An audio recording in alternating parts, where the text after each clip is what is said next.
jira Sonaan studio kan jedhamu Dassaalii Magarsaa gurbaa jedhamu tokko biran gullallee dhaqee sadaffaa gamoo darbii sadaffaa irra gaafan ga'u mucaan beekaa Saamu'eel jedhamu tokko fiigaa dhufe.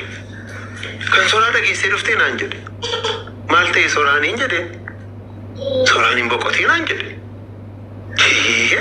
Sonaan moo hin jedhe neen obboleessa koof gaafan bilbiluu bilbilli isaa biizii jedha.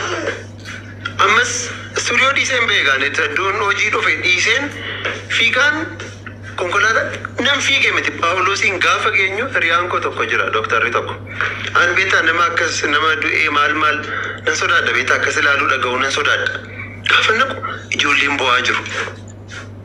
Hiriyaan koo dooktaradha wajjin deemnee Paawuloos keessa galee obboleessa godhan arge. Dhaabatee bo'aa maal ta'e akkasidha. I think danuun achi jirta yeroo nufi. Danuun iyyuu achi jira. Na dursee achi geera. Naannaa sa'aatii 5 walakkaadha. Amanuu hin dandeenye. Facebook irratti ba'een uummannis dhufee akka gaafatuuf Facebook irratti post godhe. Kun yoo miidha sa'aatii 5 walakkaa. Mucaan Latii Caalii jedhamus jira. Achi siqee gaafannaaru Efreem Hambisaa lalisaa mitikkuu ijoollee sin sooshaal miidiyaa irratti beektan ijoolleen kitaaba barreessan ijoolleen muuziqaa qaban nan arge. Amanuuf baay'ee natti ulfaate. Feesbuukii hospitaala Paawuloositti koottaa kan jirudha. Warri ammas amanuuf hin ulfaataa maaliif akka inni du'e hin beekamu hiriyoota isaatti siqeen gaafadhe oofaa wajjin jiraata mucaan kun hidheen gaafadhe.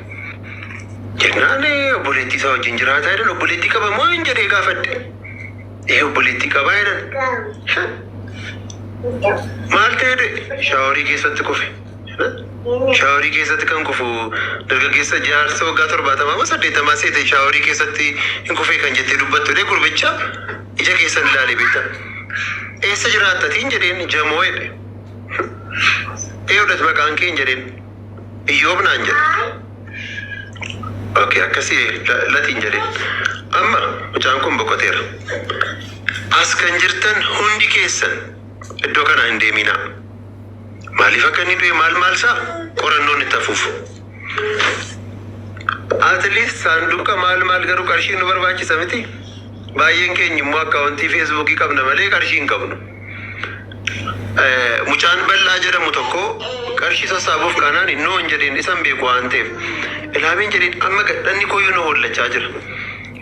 Efreem hin jedheen Efreem Hambisaadhaan efi ati galmeessi. Lalisaa mitikkoo wajjin lama taa'aati maqaa galmeessaa qarshii fuudhaa. Jedhee gaafa nachi siqu inni kun obboleessa isaatii naan jedhan. Eenyu? Haadhoo dhumti isaa hangafti isaa. Obboleessadhaa jedhan. Okay. At least namni abbummaadhaan waan ta'e gaafatee qorachuu danda'u namni tokko jira mitiire namni guddaan tokko. Isa nan argee maqaa sin gaafannee maaliin jennee hundi keenya hin boonyaa. Ammas amanuuf hin ulfaata. Sooraan maaliif akka inni du'e beekamaa miti. Kanaaf Paawuloositti akkasitti koottaa. Maaliif diippilii baastee dubbachuu hin dandeessu namoonni hundumtuu waanta itti fakkaate hundumtuu nama baay'eetu waan baay'ee jedhame baay'isee. Waan baay'eetu odeeffame achitti. Waa'ee tiraafikiin konkolaataatu akkas godhee jedhamee dhufee maal jedhamee nama baay'ee dubbata. Garuu nama odeeffame namatu akkas jedhe jedhu malee abbaa jedhe sanaan argattu maamme. Achi booda maal goone? Obboleessi isaa gurbaan tokko jira mootii kan jedhamu jira. Saanduqa reeffaa isatu bite kiisii isaa keessaa baasee bite baay'isee. Dhaqee fidee dhufee obboleessa waamameetu dhufee reeffaa ilaaluu jedhame. Maaliif reeffa namni kan biraa ilaaluu hin danda'u? Namni kan biraa ormicha eeggachuu hin danda'u. Obboleessaan sun immoo wajjin mucaa mootii jedhamu sanaa wajjin seenan. Nuti qaama bakkeedha abaaboo bituu, waraqaa barreessisuu, maalirra feesbuukiidhaan nama waamu kanarratti baay'ee biizii ta'aniiru. Yeroo reeffi ba'uuf jedhu gurbicha gara keessaatti waamanii yeroo inni ilaale nan beeka. Achi booda deemanii uummanni eessatti nu eege dirree iddoo Gafarsaa jedhamu naannaa Gafarsaa bishaanichaa as garanatti nu eege. Sooraan achitti gaggeessaan godhame. Gaggeessaan godhame booda gara manaatti hin deebi'e. Namoota meeqa akka inni qabu. Naannaa sana eenyu wajjin ture? Galgala sana wajjin ture? Eessas jiraata? Irra deebi'ee gaafachuun jalqabe. Laayivii feesbuukiidhaan galee miiraan ittiin dubbadde argiteetta. Si galee amma namni baay'een bakkee dhaabatee waa'ee mucaa kanaa akkas isa jedhu baay'ee ulfaataadha.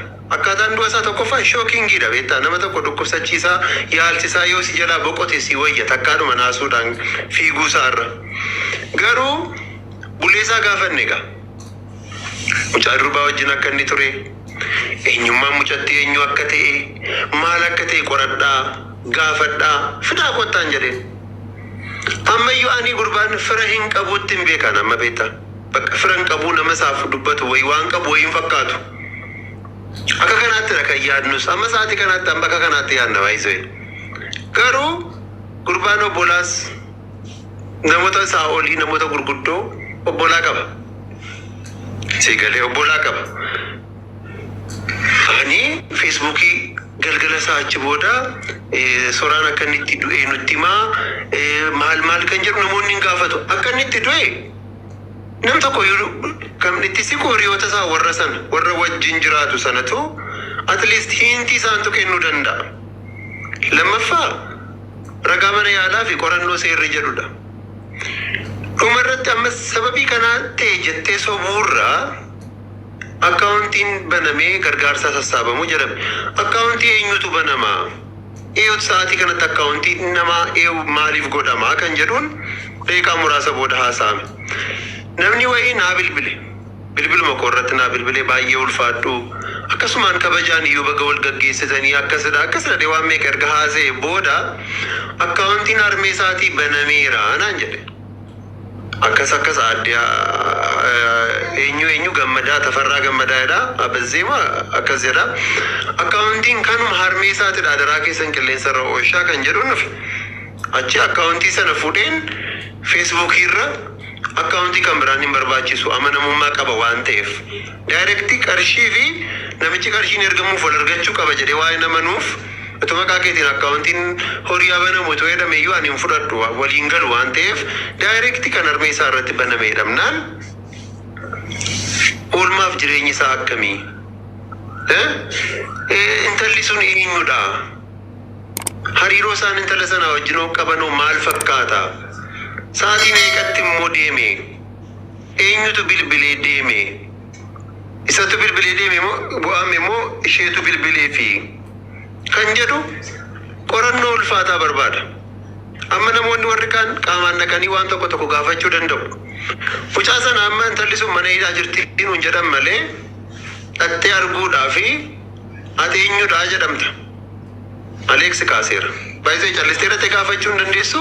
Riizaaltii sitti himanii maame. Sitti himan yookaan maatii yookaan fira waan ta'e taatee ta'antee dhattee gaafatta. Isa alatti namni kan biraan gaafachuu hin danda'u. Bitaanatti gale. Mucaan kun yoo wajjin gala. Atleestituu ijoollee naannaa Burraayyuu ta'e anis beekaa ijoolleen wajjin jiraachaa ture sana gaafanna. Jiraata jedhani obboleettii isaa wajjinidha. So akkam goone eenyuun gaafannaa kan jedhu baay'ee bitaanatti gala. So eenyuuf hin bilbilee obbolaan isaa lamadhaa jedhan. Obboleessi inni tokko as jiraata fi jiraata. Inni lammaffaanis inni isaan gafa soraa. So kamisa inni hin boqote jimaata bulee sanbata xiqqaa gaafan bilbiluu fi shanan baasiin dhufaa jedhe. Atleast akka aadaa Oromootti guyyaa shanan mareeffi guyyaa shan turutti firri maatiin aantiin hin socho'uu jedhama. Inni lammaffaa salganda sirriitti kan baafachuu qabdu. Achi booda guyyaa shanan isaa xumuree kaleessa ganama harri roobiidhaa kaleessi qibxatadhaa. Kaleessa ganama gaaficha waa'ee reeffichaa waraanamuuf dhiisuusaa cuubeedhaanis haa ta'u, shugguxiidhaanis haa ta'u, wasfeedhaanis haa ta'u, qoricha nyaachisanis haa ta'u, hudhanii ajjeesanis haa ta'u, ifatti qorannoo kanarratti kan dubbachuu danda'u reeffa isaas kan arge haadhoo isaa obboleessa isaa alatti namni kan biraan dubbachuuf hin ulfaata. Miti maamme? Of course. Namni mallatteessee achi keessaa reeffa isaa baase kan qullaasaatti soraachee godhes obboleessi isaa guddataa abdataa jedhamu jira lakka. Digalee. Kaleessa gurbaa kana argannee ana jedhi, latii jedhi, Efreemaan Bisaa, Lalisaa Mitikuu, Firaa'ol namoota ja'a taanee waamnee teessisnee akkaataa du'a obboleessa ka'ee uummataaf ifa godhe. Reeffa kan argisiise qofaadha. Erga inni ajjeefame kan argisiise qofaadha. Kana ifa godhe. Rizaaltiin maal fakkaata isa jedhus qorattee gaafattee dhugaa jiru uummataafis hunda caalaa immoo haadhoo kee waan ta'eef yoommoo wanti addaa wanti kan biraan jiraate kan gumaa baasuuf dirqamni irra jirus jalqaba irratti siidha. Ittaansitee uummata waammattaan jedheen. Mitiire? Kanaaf kottuuti uummataaf ifa godhe. Akkaataa inni itti du'e gaafadhu. Akkaataa inni itti du'e dubbadhu. Intala sana dhaqi barbaadiiti argi. Akka inni dhufeen fiigee dhufeetu na arge. Baay'een nama alfan jira viidiyoon isaas ni waraabameera baay'ee. Interview kana booda akka inni gadhiifamu barbaade baay'ee. Ani har'a akka inni kana ta'u kanaaf hin barbaade. Maaliifi tokkoffaa rizaaltii bira nuti gahuu hin dandeenyu. Nuti karaarraa deemnee itti gorre. Sigalee nama lubbuudhaan jiru yeroo sana si beekna jenneeni har'a muruun argu jennee garaa jabaannee akka warra kaanii naanna'urra. Tarii immoo akka namoota baay'ee immoo manumatti hafuu filachuurra atleast reeffa ofii gaggeessanii dhaqanii arganii waan ture sana hawaasaan ga'uun waan gaariidha kan jedhuun dhanne malee.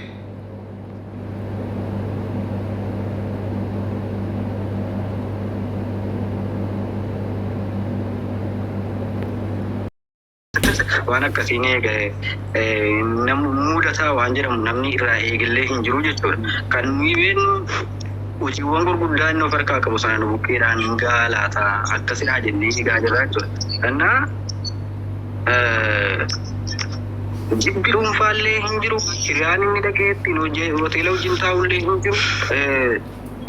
Wanti kun dhugaa dubbachuu fi akka nagee odeeffannoo fudhadhee jirutti kan inni du'e halkan sa'aatii 5 keessadha jedhama. Halkan sa'aatii 5 keessadha. Kan inni mana Paawulos hospitaalii dhaqee sa'aatii 1 keessadha.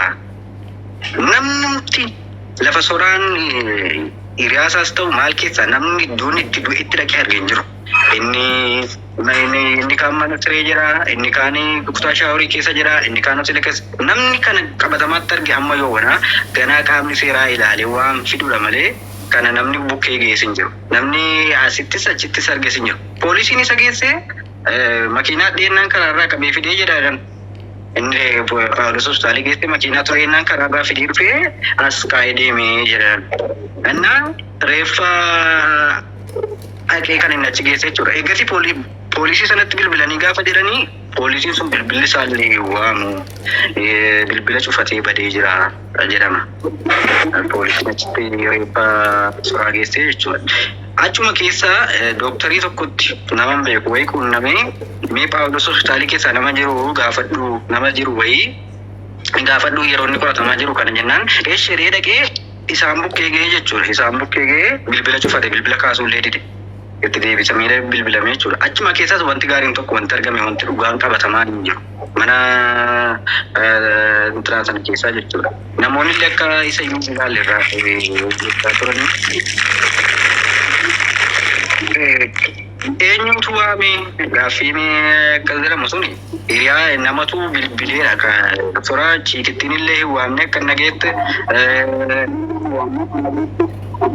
kan nagee nama dhiira wayii iddoo addunyootuma keessaa namni waame achiin booda gaafa jedhamu soraan hojjettuu mana sana keessaati malee intalli achumatti wal dubbisan malee ifi haajuu walitti dhufeenya illee hin qabanii waliin dubbiillee hin qabanidha. Odeeffannoodha garuu odeeffannoon kaan garuu ani miidiyaa irratti waan hin dubbadhus maal yookiin dhugaa isaa akkana amma irraa fageenyaan jira. Anis dhageen du'a gaafa hirmaate malee Du'a isaa kana abaluu tajjiisee eenyu tajjiisee inni kun qaama seeraati waan bukkee gaamudha. Kiraallee hin fayyadamne jechuudha. Guyyaa tokko dawwalee eessa keessan akkasidha kaameraan eessa jira maal jedheellee hin beeku osuma dhuguma akka garaa keenya fudhannee deemna garuu iddootti waraabuudhaaf iddootti nu rakkisu haala namoota sun dhorkaa irraan kanaaf waa'ee kaameraa waa'ee maal guyyaa tokko dhugaa rabbiin nu gaafateellee hin beeku gaafachuu mitiiti kaameraan mana jira maal jedhamu guyyaa tokko dawwalee isaa gaafatu nagarreen waan an uffata isaa uffadhe guyyaa lama uffadhe ittiin hojjechaa guyyaa yeroo lama marsaa lama uffadhe ittiin hojjechuudha uffata kan kumsaa akka mana keenyaatti keessa deemne jechuudha. Soraan jaakeettii gurraacha inni uffatee kootii inni gurraachi inni uffatee sooshaal miidiyaa irra deemu kan eeyudha. Nan beeka dhugaa rabbii mana keessan akka mana keenya sana akkuma kan keenyaatti fayyadamaa ture. Maammi maaliifin kana sii kaasee beektaa?